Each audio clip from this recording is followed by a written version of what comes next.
네, 안녕하세요. 오늘은 AI 시대의 특징과 깨달음이라는 그 참한 주제로 강의를 좀 해볼까 합니다. 아마 이 강의가 몇 번에 걸쳐서 하면 돼야 될 거예요. 많은 내용을 담고 있기 때문에. 우선 AI 시대, 우리가 사는 시대에 이제 인공지능 시대라고 이야기할 수 있죠. 요즘 이제 가장 이제 뜨는 인공지능이 뭐죠? 챗봇인가? 챗 GPT. 그래가지고 종전만 해도, 얼마 전만 해도 우리가 그냥 인공지능을 말로서 그냥 종부리듯이 부렸죠. 뭐 TV 보면 아리아 뭐 몇 번 켜줘 하면 지가 탁 켜주고, 아리아 몇 번 말만 하면 지가 알아서 켜지는 그 정도 시기에서, 그다음에 이제 조금 대화하는 수준, 뭐 물으면은 이제 질문 내가 원하는 지식을 전달해 주는 수준이 있는데, 이제는 내가 질문을 하면 거기에 대해서 나에게 카운슬러 할 정도의 역할을 할 만큼 불과 이렇게 변하는데 몇 년 기간밖에 안 됐어요.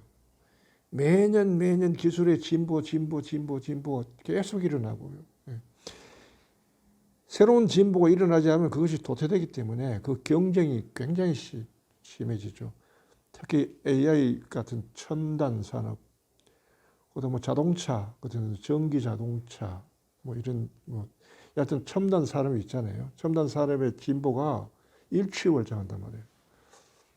자고 눈 뜨면 벌써 바뀌어 있는 세상이 정도 되는데, 문제는 뭐냐면은 인간의 의식이 과학의 진보를 따라갈 수가 없다는 거예요. 점점 가면 갈수록 처지는 거예요. 옛날에 처음에 이제 조금 아날로그에서 디지털로 넘어갈 때, 이게 굉장히 편리하네, 좋네, 하고 이제 받아들였어요.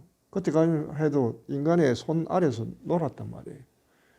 그 다음에 이제 컴퓨터가 나오고, 컴퓨터를 이제 통해 가지고 새로운 세계, 물리적 이 세상이 아닌 내면에 정신적 공간 안이 생겨났고, 그 무한한 세계가 그야말로 신대륙 발견하듯이 발견됐고, 거기에서 컴퓨터를 가지고 이렇게 글을 쓰고 뭐 하는 시대를 지나가지고 어느덧 인터넷이 되고, 개개인의 하나의 작업 영역에서 공동의 영역으로 들어가고, 거기에는 수많은 공동의 정보가 있고, 그걸 뺏을 수도 있고 참조할 수도 있고, 글을 쓰거나 논문을 쓰거나 할 때 정보를 얻을 수 있고, 또 그 안에 들어가 공부를 할 수 있고요. 심지어 대학 가서 공부할 필요가 없을 정도로 인터넷에 무한하게 지식이 넘치죠. 그다음 시대가 아니고, 그다음에는 이제 개인의 창작의 시대가 왔잖아요. 우리가 처음에는 뭐 카페, 아니면 블로그 뭐 이런 걸 통해 가지고 각 개인이 자기 글을 올리고 각각의 재주로서 자기가 창작품을 올리면 그걸 사람들이 반응을 해주고 막 호응을 하는 시대가 들어왔는데, 그것이 지나서 이제 유튜브가 돼가지고 지금은 무진장한, 하루에 얼마나 그게 생산될까요? 지금 우리도 생산하고 있지만은 무진장한 새로운 창작물들이 올라가 있고, 그거를 노출되어 있고, 많은 사람들이 그걸 이용하면서 점점 이 무한한 내면의 세계, 이게 지적 세계가 꽉꽉 계속 차 들어가고 있죠. 예. 이런 시대에 살고 있단 말이에요. 예. 이런 시대에 살고 있는데, 기술의 발전은 굉장히 빠른 속도로 복잡해지고 있대요. 예. 작은 데서 큰 데로, 그 다음에 단순한 데서 복잡한 데로. 옛날 컴퓨터는 지금하고 비교됩니까? 맨 처음 나올 뭐 천리안 하고 뭐 이렇게 했는데, 그거 꽤 우스웠잖아요. 지금 보면은. 지금은 엄청나게 복잡하잖아요. 예. 이 정보도 모자라가지고 또 뭐 다른 데 또 서버를 따로 하잖아요. 예. 그래가지고 그 중앙 서버에서 돈 주고 그걸 또 공간을 사고 또 이렇게 하는데, 이렇게 복잡한 건데, 문제는 뭐냐 하면은 인간의 의식이 그걸 따라갈 수가 없어요. 그 속도를. 그거를 처음에는 인간이 그거를 좀 위해서 관망을 했단 말이에요. 편리하다. 나에게 유익하구나. 나에게 유익하구나 했는데 어느 순간에 이게 역전돼 가지고 숲을 인간이 만들었는데 인간이 숲 속에 들어가지고 숲 속에 갇혀버린 꼴이 되죠. 지금 어디로 흘러가는지도 모르고 끊임없는 기술 발전에 따라서 우리는 인간은 계속 소비자로만 남게 되요 창조자가 아니고 매년마다 스마트폰 바뀌면 그걸 돈 내고 사줘야 되는 스마트폰이에요. 사줘야 되는 소비자가 된단 말이에요. 또 안 사면 처지거든요. 기술적으로 처지면은 1, 2년 처지면은 따라가기가 힘들어요. 새로운 기술에 대해서 어려워요. 요즘 자동차도 보니까 옛날 자동차 끌다가 한 10년 후에 자동차 하나 새로 이렇게 마련하죠. 안에 있는 정보가 너무 많아가지고 공부를 오랫동안 해야 돼요. 그래도 잘 몰라. 무슨 비행기 모으는 것 같아요. 자동차가 아니라. 이렇게 복잡다단하게 변하는 거. 이 사회에서 인간이 점차 뭐랄까요, 능동적이죠. 수동적이 되고, 수동적인 데서 점점 주류에서 소외되는 데 대해서 파생되는 것들. 또 의식이 기술을 따라가지 못하는 데 대해서 이제 그걸 커버하기 위해서 의식에 대해서 끊임없는 교육. 옛날에는 대학만 나오면 됐죠. 지금 대학 나와가지고 첨단 산업에 들어가서 일자리 못 구해요.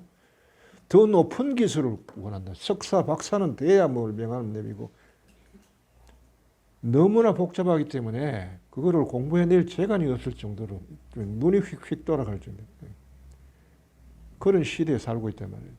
그 변화의 속도를 따라가는 사람은 점점 가면 갈수록 극소수가 되고 나머지는 전부 다 도태돼 버리는, 탈각되는, 진화론을 보면은 도태되는 과정에 있는 사람, 수많은 사람들이 있는데 이런 세계가 이제 AI 시대, 우리가 사는 이 시대의 특징인데 이것을 어떻게 이해할 수 있는가에 대해서 잘 설명해 놓은 책이 있어요.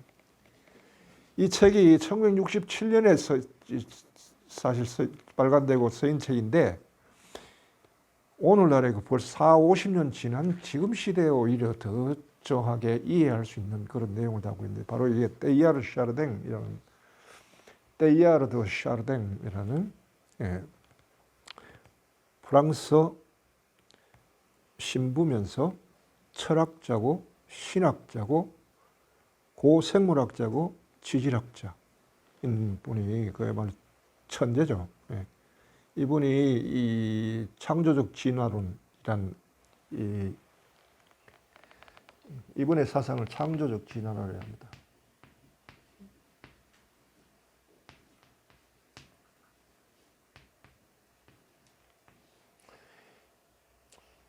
이 관점에서 이제 인간 진화와 인간의 진화론과 그리스도론을 접목시켜 놓은 분으로 세상이나 교회 안이나 다 큰 지대한 영향을 미친 분인데 이분이 해놓은 설명들을 오늘날에 끌고 왔을 때 현대 세계를 훨씬 잘 할 수가 있더라고요.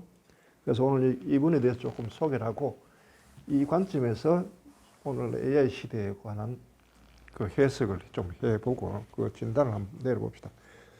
이분이 진화에서는 항상 하나의 법칙이 있는데 그게 뭐냐 하면은 복잡성과 의식의 법칙이라는 겁니다.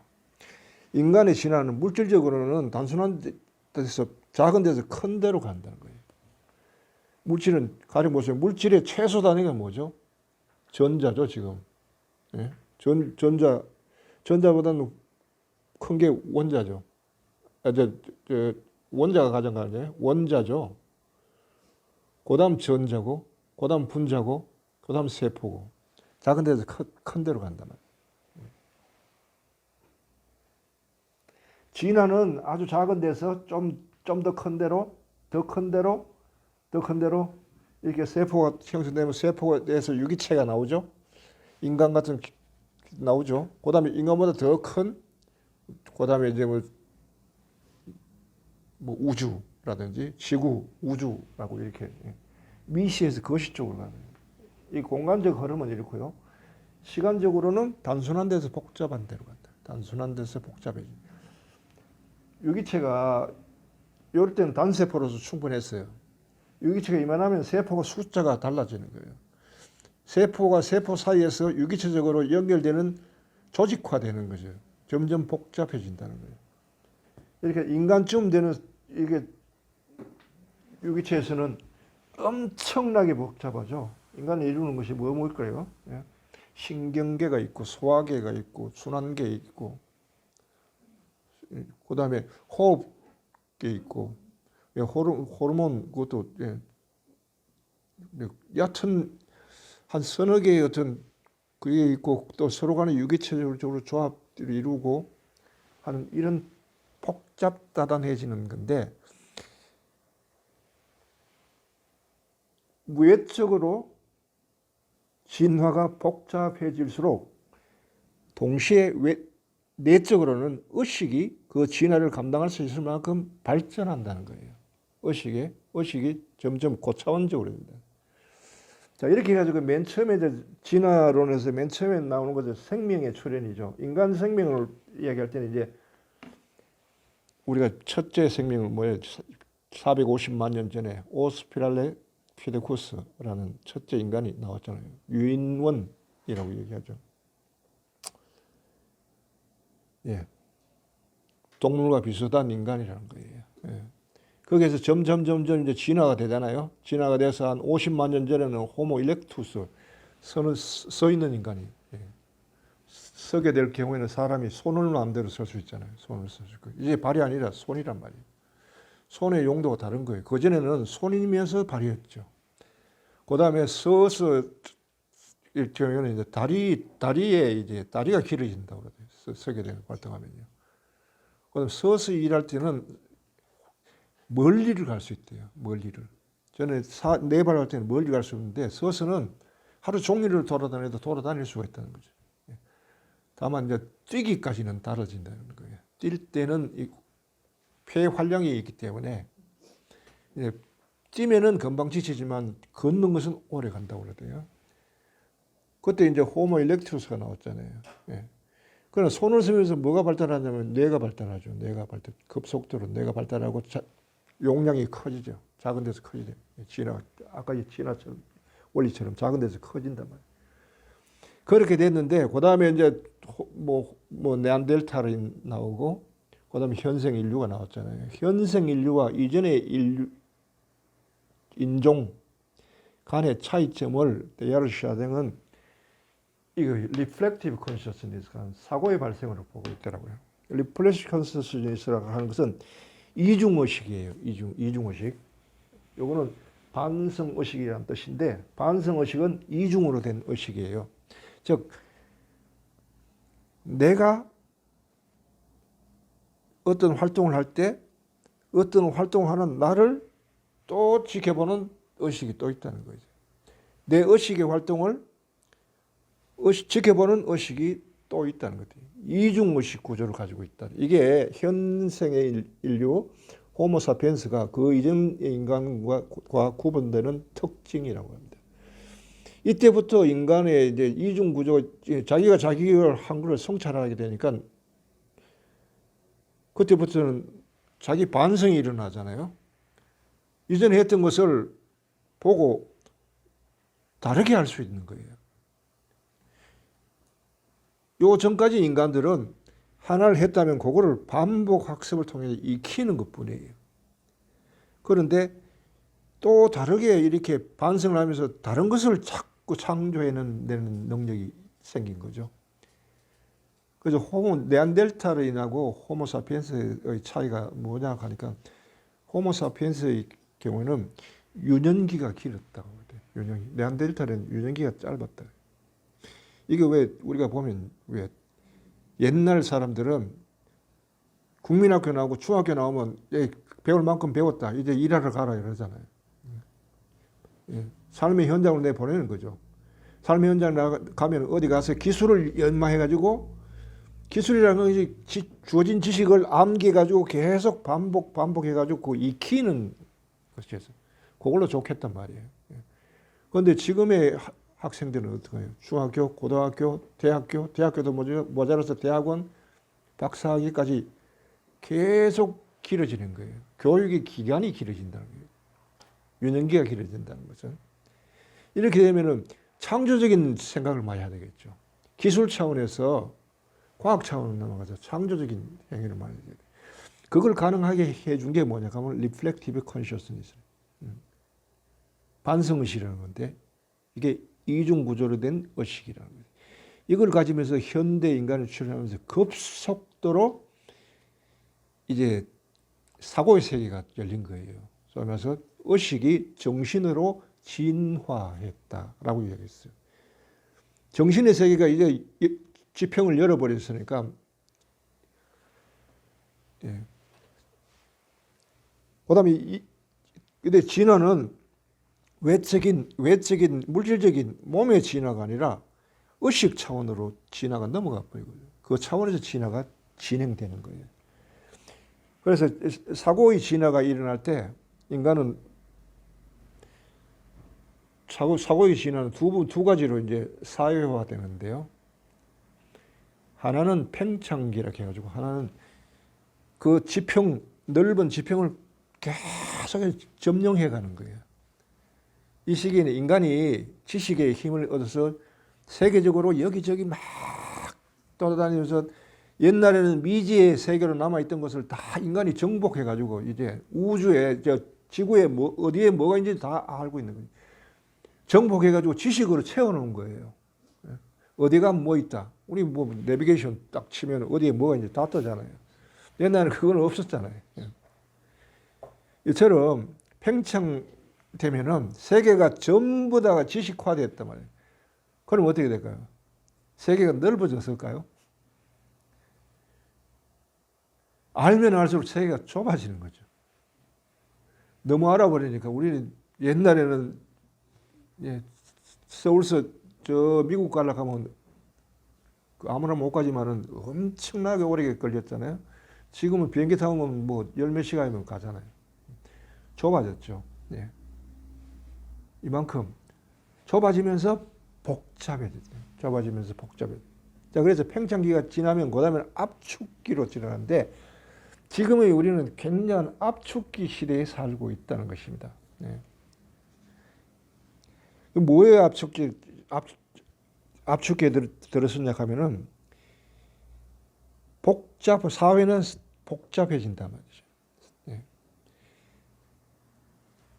여기에 반성의식이 생기면, 인간이 반성의식이 생기면 이 반성의식은 공동의 집단의식화 하는 거예요. 집단의식화.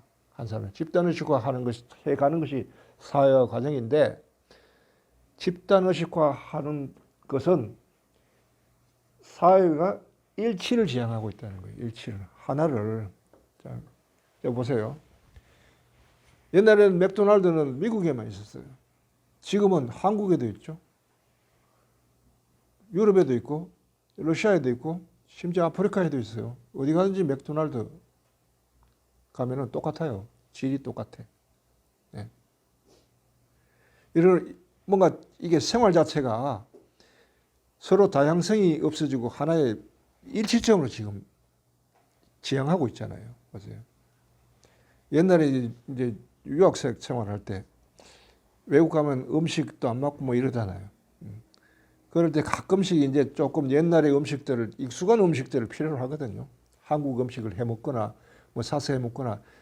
그런데 그 사기도 힘들단 말이에요. 재료를 사는 데가 옛날에는 다른 없었으니까. 제일 쉬운 게 이제 라면 가져가면 라면 끓여가.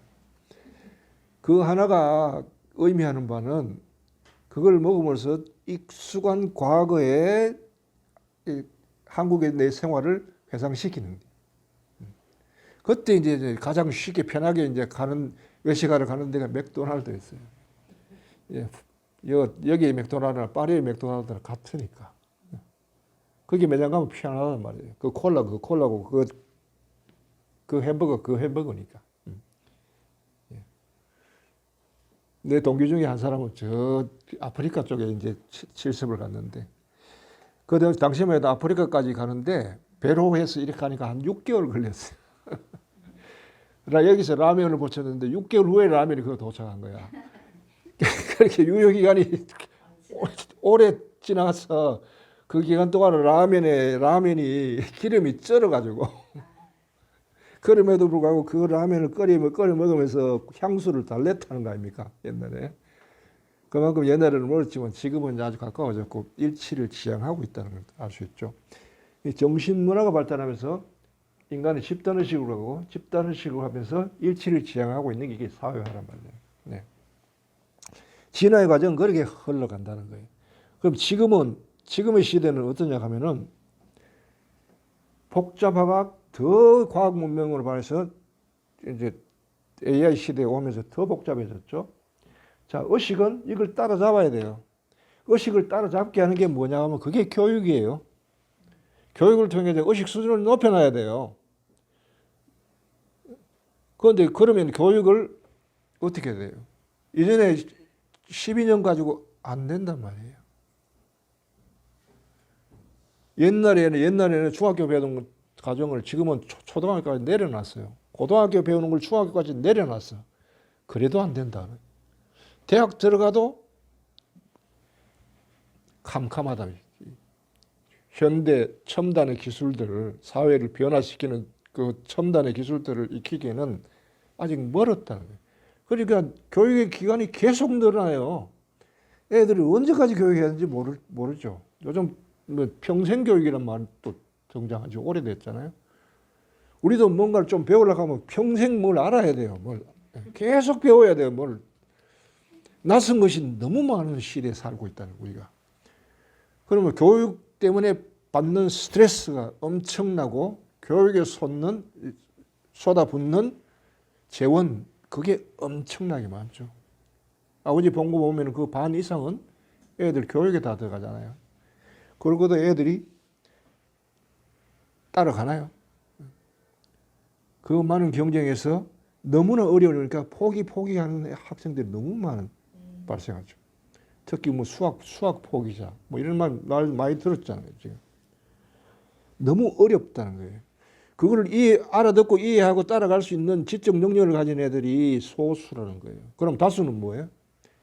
도태되는 거죠. 처지는 거죠. 길을 잃어버렸다는 그 흐름을 따라가지 못하니까. 자, 이렇게 해서 이제 발생하는 것이 어떤 거냐 하면 이제 아까 얘기한 많은 공부기간이 더 늘어났다는 거. 두 번째는 낙오되지 않을까, 사회로부터 낙오되지 않을까 하는 불안감. 이건 늘 부담감을 가지고 젊은이들 갖고 살아야 돼. 노인들도 마찬가지예요. 노인 대학 해가지고 요즘 뭐 노인 뭐 배우는 게 많아요. 국가에서 그냥 배우기만 해라. 국가에서 돈은 대줄 테니까 하는데도 뭘 노인 대에서 무슨 컴퓨터 배우고 뭐 AI 배우고 뭐 그거 하라고 자꾸 하는데 그거 배워서 어디 쓰는지도 모르고 자꾸 배워야 되는 어떤 강박점들이 있죠. 점들이. 그럼 세 번째 나오는 정신질환들. 따라가지를 못하니까 여기서는 불안, 우울, 그 다음에 너무 신경 쓰느라고 잠을 못 자는 불면증 이런 환자들, 그 다음 공황경세, 불안을 오랫동안 까닭없는 불안 상태에서 계속 오래 놔두다 보니까 공황으로 변하다. 이런 것들요. 그 다음에 우리나라 가장 높은 게 뭐죠? 자살률. 삶의 희망이 안 보이니까 전체 주류의 흐름은 못 따라가고 자기 앞날은 안 보이고 하니까 자살률이 많이 나. 그뿐입니까? 젊은 사람들은 출산 안 하려고 합니다. 출산율이 뚝 떨어져요. 왜? 애 나오면 생고생을 시키는데 그건 누가 출산을 합니까? 예? 그 감당을 어떻게 해요? 교육시키는데 무지하게 돈 또 들어가죠. 돈뿐이니까 애가 생고생을 하는데 자식을 그 고생을 시킬 수가 있나요? 함부로 출산 못합니다. 두려워요. 현대사회에서 살아가기가. 네. 그 다음에 기형적 개체들도 나오죠. 뭐 소시오패스, 사이코패스. 이상하게 불만을 가지고 이거를 막 정으로 표현하는 사람들이 우연찮게, 심심찮게 나와요.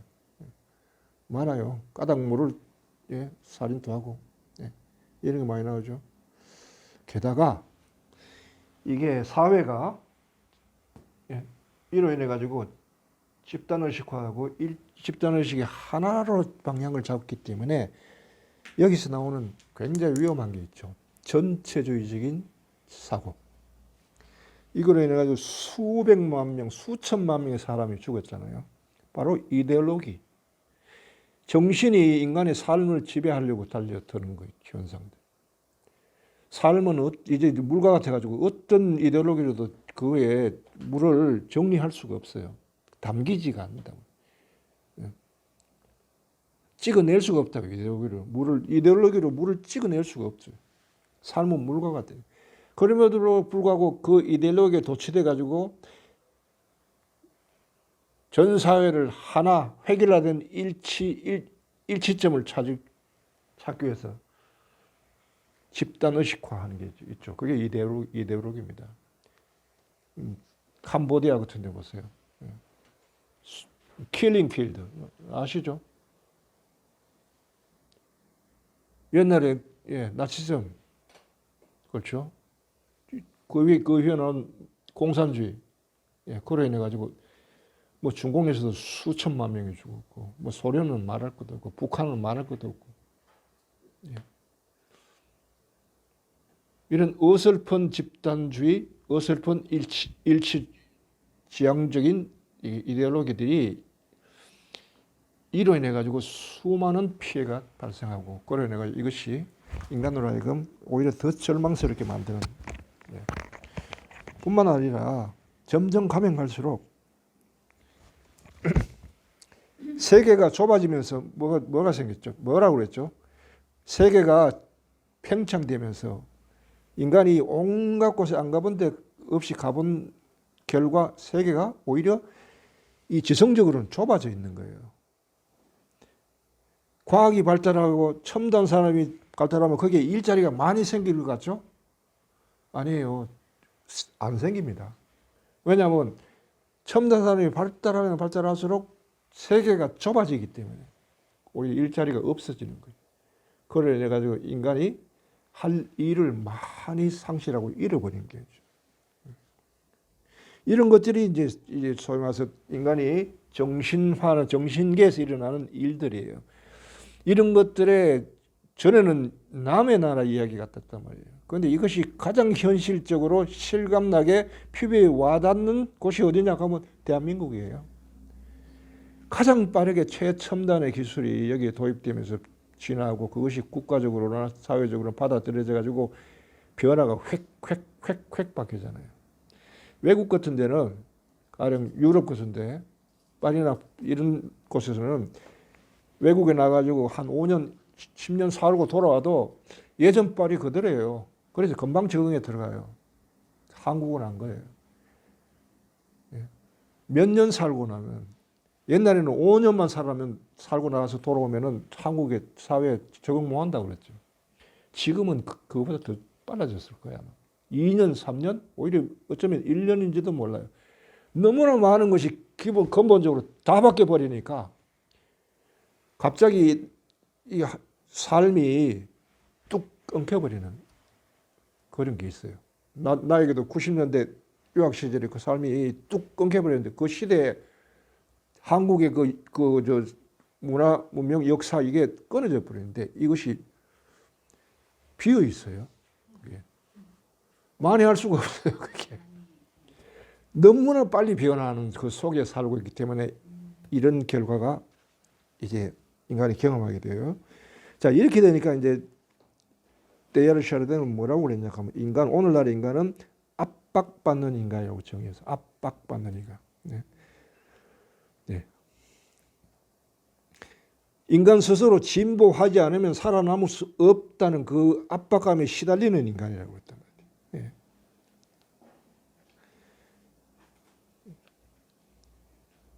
그러면서 여기서 많은 병폐들이 생기면서 이제 사람들이 여기에 대해서 새롭고 신기로운 걸 많지만 자기 삶을 개인이 또 돌이켜 볼 때 암담하죠. 앞날이 암담해요. 자기는 너무 흐름과 벗어나 있는 아웃사이드에 있는 하나의 개체로서 인식되게 된단 말이에요. 예. 궁극적으로 사회가 이것이 제대로 진화할 때 일치가 어떤 식으로 진행되냐 하면은 종의 통일성, 사회화가 완성되고요. 동시에뿐만 아니고 이 개체의 개성화가 동시에 같이 가야 되는 거예요. 보세요. 이데올로기 같은 거는 뭐예요? 종의 통일성에 의해서 개체의 개성화를 무시해 버리잖아요. 인간을 하나의 번호로 취급해 버리잖아요. 1번, 2번, 3번, 4번으로 취급하지 각 인간의 개성은 아예 깡그리 무시해 버리죠. 서투른 집단의식, 일치, 지향점 이런 것들이 모아지면 인간을 이런 식으로 다룬다는 거예요. 함께 가야 되는데 함께 가려고 하면 뭐냐 하면은 사랑이 원리라 해야 된다는 거예요. 예를 들어 말한 것은 사랑이 인간 상호 간의 복잡성 안에서 서로를 관계하는 원리가 사랑의 원리여야 되고 사랑의 원리라야만 여기에서 자발성이 나오고요.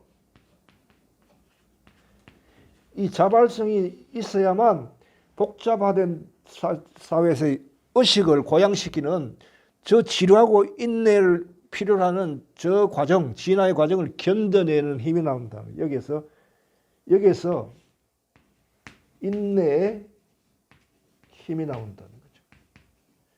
이걸 바탕으로만 이 진화는 계속된다는 겁니다. 만일 이게 없으면은 인간의 진화는 도중에 끝나버릴 수도 있다라고 경고를 해요.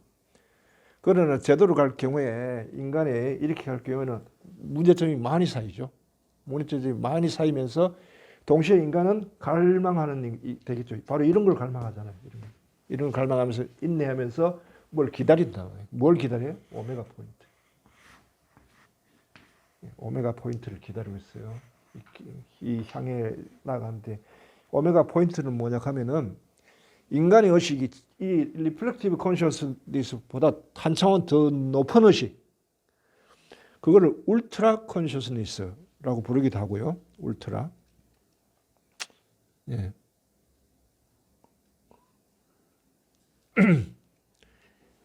그 초의식이죠. 그 울트라 의식이라고 하는 게, 울트라 컨셔스니스라고 하는 게 뭐냐 하면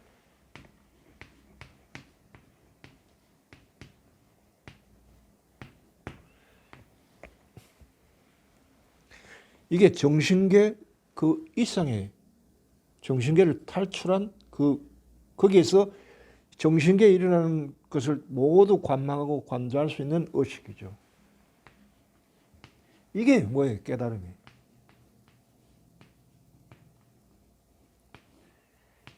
이게 영적 인간으로의 진화란 말이에요.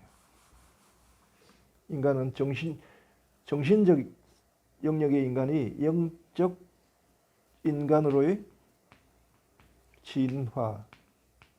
이게 오메가 포인트에서 인간이 장차 가게 되는 방향이고 목표라는 겁니다. 예. 즉 호모 스피리투스, 영적 인간. 이것을 지향하고 있습니다. 그게 오메가 포인트인데 결국은 인간은 이 사회와는 점점 집단화하고 일치화하기 때문에 확장되는 게 수렴하는 거예요. 점점 좁아질수록 점점 복잡해지는 거죠. 점점 복잡할수록 의식은 더 높아야 되는데 그 인내, 그거를 긴장을 견뎌내면서 그걸 버텨내줘야 돼야만 이걸로 간다는 거예요. 여기서 말하는 것은 깨달음을 하는 것은 인류 전체의 깨달음을 지금 이야기하고 있는. 그 성경에서 오메가 포인트는 누구죠? 나는 알파요 오메가다. 바로 예수 그리스도를 향해 가는 점이고요. 궁극적으로 저때 인류 전체에 대한 깨달음을 사건이 일어나겠죠. 예. 그 성경에서는 그걸 마지막 날에 일어난 사건이다라고 이야기합니다. 뭐 그것까지는 가지 않더라도 인간의 방향이 어디로 가고 있는지, 우리 사회의 방향, 흐름이 어디로 가고 있는지, 현재 일어나고 있는 이런 정세들이 왜 일어나는지 정도는 우리가 데이에르 샤르댕의 이론을 통해 가지고 충분히 읽어낼 수 있을 것이다. 그다음 그 궁극적으로 그 흐름 자체는 궁극적으로는 깨달음으로 간다. 깨달음을 가기 위해서는 집단의 인간의 반성, 리플렉티브 컨셔스니스가 살아나야 되는 거예요. 이게 못 살아나는 것은 너무 복잡해 가지고 의식이 그걸 초월할 수 없기 때문에. 뭐 자기가 뭘 하는지도 모르니까. 예. 그래서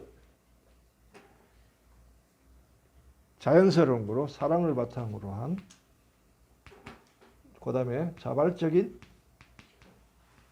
자발성을 끌어낸, 그러나 이걸 견뎌낼 수 있는 이것이 나오는 인내하려는 의지, 인내의 의지, 이것이 필요하다 현대 시점에서는. 다음 시간에는 여기에서 이제 소위 파생되는 많은 문제점들, 그것들을 극복하기 위해서는 어떤 것이 필요할지 거기에 대해서 한번 얘기해 봅시다. 자, 여기까지입니다.